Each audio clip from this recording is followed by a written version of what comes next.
Picture this. The world has long seen ABBA as the epitome of pop perfection, a shining, glittering image of Swedish musical success, filled with infectious melodies and flawless harmonies. But beneath the polished surface, there was a tension that never quite left the room. And now, after years of silence, Benny Andersson has finally opened up about the darker side of his longtime creative partner, Bjorn Ulvaeus, sending shockwaves through the music world. For decades, fans marveled at the tight-knit collaboration between Andersson and Ulvaeus. But the thing is that the music speaks. Somehow it does. The duo responsible for some of the most unforgettable songs in music history. But those who knew them best were aware that their working relationship was anything but harmonious. Andersson had always been the more reserved, musically driven force, while Ulvaeus, with his sharp business acumen, often dictated the strategic direction of their projects. Over time, their artistic visions clashed, with Andersson growing frustrated at Ulvaeus's controlling nature. What the public never saw was the way Ulvaeus would dismiss Andersson's musical instincts, insisting on taking charge of songwriting decisions. While their names were always credited together, insiders knew that Ulvaeus had a tendency to tweak lyrics or song structures to fit his vision, sidelining Andersson in the process. This power struggle was always bubbling under the surface, and now it has finally boiled over. It wasn't just Andersson who felt the weight of Ulvaeus's dominance. Both Agnetha Faltskog and Anjofrid Lyngstad had their own share of grievances. Behind the glitzy performances and picture-perfect promotional material, the band was often at odds. Ulvaeus, known for his meticulous approach, would insist on multiple takes in the studio, often driving Agnetha to exhaustion. His perfectionism bordered on ruthless, and his insistence on creative control put a strain on his relationship with both women. The growing tension within ABBA mirrored their personal lives, with both couples Ulvaeus and Agnetha, Andersson and Anjofrid, eventually divorcing. But while Andersson managed to maintain a level of friendship with his former wife, Agnetha found herself at odds with Ulvaeus long after their split. His cold and calculated approach to both music and personal relationships left deep wounds that would take years to heal. Ulvaeus' separation from Agnetha was far from amicable. While the public believed it was an amicable parting of ways, insiders reveal a bitter feud over their two children. Agnetha wanted to shield them from the pressures of fame, while Ulvaeus, ever the businessman, believed their ABBA legacy should continue to thrive through the family. The result? Years of legal battles and a strained relationship with his children. Even after their divorce, the former couple struggled to find common ground, with Agnetha retreating from the spotlight and Ulvaeus doubling down on ABBA projects. His decision to push for ABBA reunions and hologram concerts was yet another reminder of his relentless drive, one that often came at the expense of those closest to him. While his conflicts within ABBA are well documented, Ulvaeus's difficult nature extended beyond the band. Throughout his career, he developed a reputation for being difficult to work with, often clashing with producers, engineers, and fellow musicians. Year by year, I had to say that the backing tracks got better and more intricate. We could add stuff with Stories circulated of recording sessions that turned tense, with Ulvaeus insisting on complete control over arrangements and production, dismissing creative input that did not align with his vision. Swedish artists, who once idolized him, grew wary of his involvement in projects, realizing that working with him often meant sacrificing their own artistic voices. Producers who once praised his meticulous approach found themselves frustrated by his inflexible nature. More than once, sessions ended in conflict, with musicians storming out of studios after heated arguments over minor details that Ulvaeus refused to compromise on. Some described him as a perfectionist to the point of exhaustion, demanding countless retakes and scrutinizing every second of a track until it matched his expectations, no matter the toll it took on those around him. Even Benny Andersson, once his closest collaborator, began to distance himself over the years. While Andersson was always more focused on the artistic side of things, Ulvaeus saw music as a business. His aggressive negotiations and unwavering stance on royalties alienated several industry figures, leading to fractured relationships that never fully recovered. Former collaborators who had once stood by him found themselves pushed out, their contributions minimized or erased as Ulvaeus maneuvered to protect his financial interests.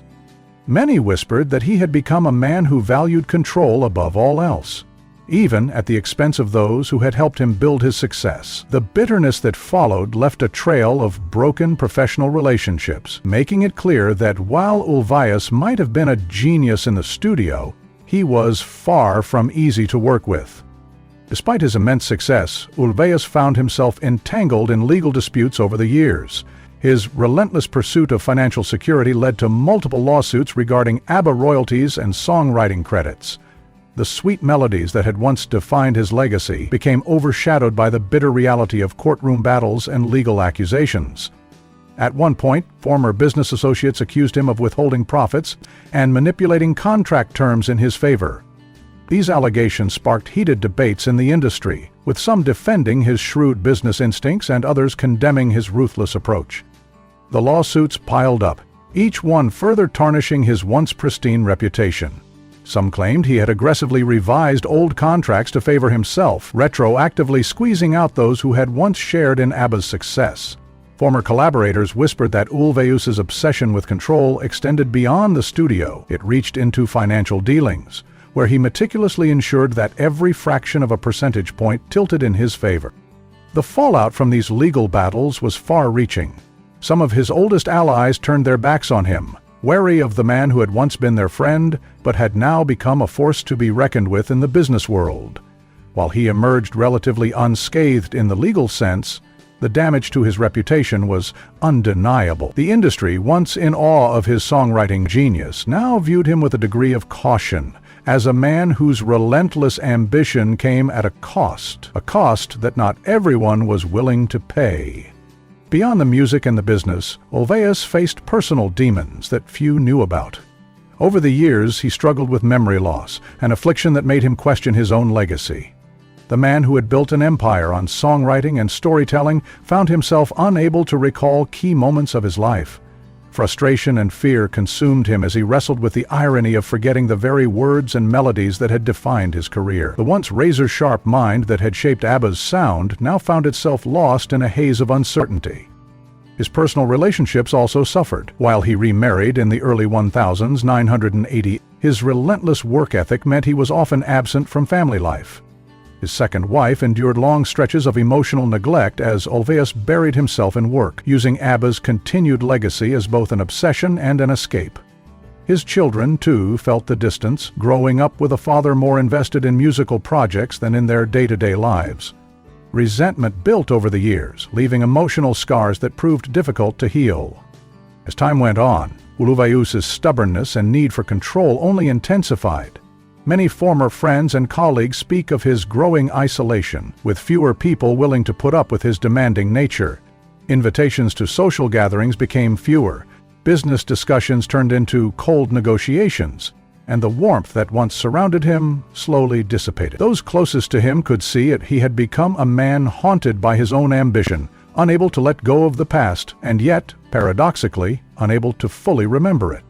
Now, with Andersson's candid revelations, the full picture is finally coming to light. Their partnership, once celebrated as one of the greatest in music history, had long been strained. For years they had stood as an unbreakable creative duo, but behind closed doors, the fractures had deepened beyond repair. Andersson had grown weary of Ulvaeus's relentless need for control, his insistence on having the final say on every decision, and his unyielding obsession with maintaining his dominance over ABBA's legacy. What had once been a brotherly bond had disintegrated into a cold, calculated alliance held together only by necessity. The recording sessions, which once brimmed with excitement, had turned into battlegrounds of ego and frustration. Andersson, who had always been the more emotionally attuned of the two, struggled to reconcile the man he had once admired with the power-hungry figure that Ulvaeus had become. Their disagreements, once minor disputes, had escalated into fiery confrontations, sometimes ending with one storming out of the studio, slamming the door behind them. The tension between them extended beyond the music. Business dealings became contentious, with Andersson feeling sidelined as Ulvaeus tightened his grip over ABBA's financial empire. As Ulvaeus orchestrated reunion projects, museum exhibitions, and lucrative licensing deals, Andersson felt increasingly like a mere bystander in the very legacy he had helped build. Their private conversations grew shorter, their interactions more distant, until eventually there was little left between them beyond the echoes of their past achievements. As fans process this unexpected turn of events, one thing is clear. The story of ABBA is far more complex than the fairy tale it once appeared to be. And with Andersson finally breaking his silence, the legacy of Bjorn Ulvaeus is now being seen in a whole new light. One that is far darker, more troubled, and stained with years of unspoken resentment and fractured brotherhood.